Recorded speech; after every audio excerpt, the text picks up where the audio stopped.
5 a.m. You boys are sleeping. I'm getting fucking busy. Hey, get some friends, bro. Fuck you, bro.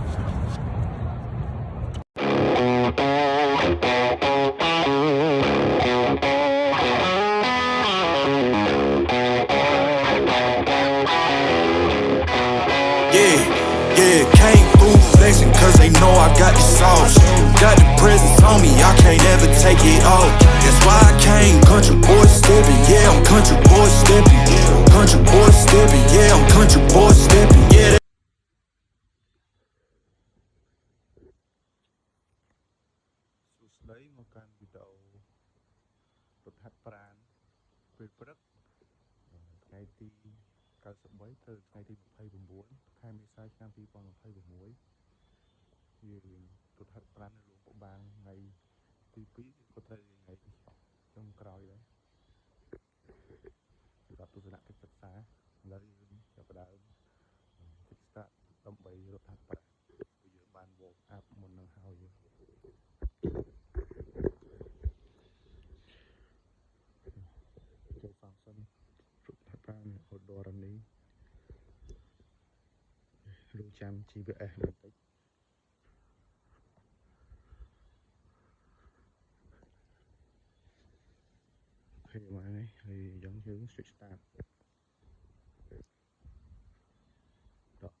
giờ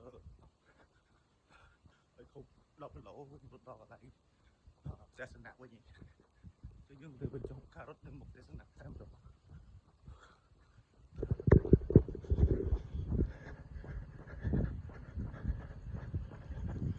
cũng đỏ đấy chứ chụp cà rốt thầm nữa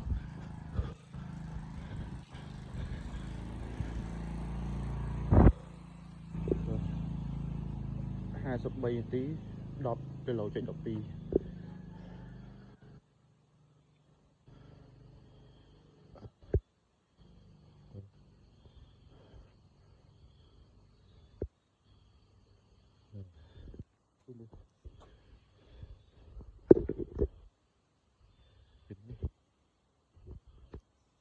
rồi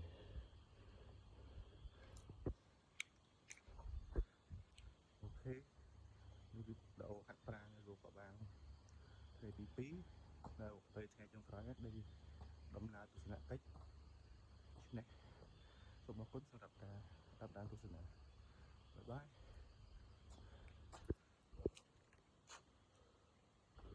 mau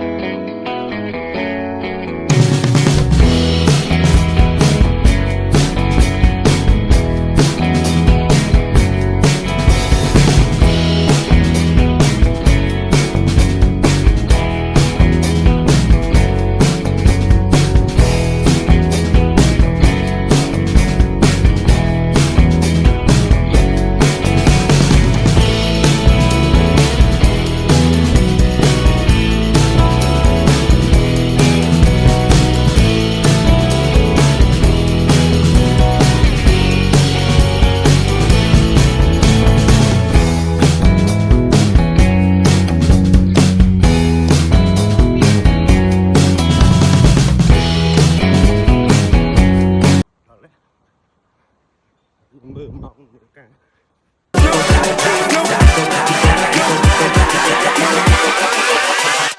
Hold up.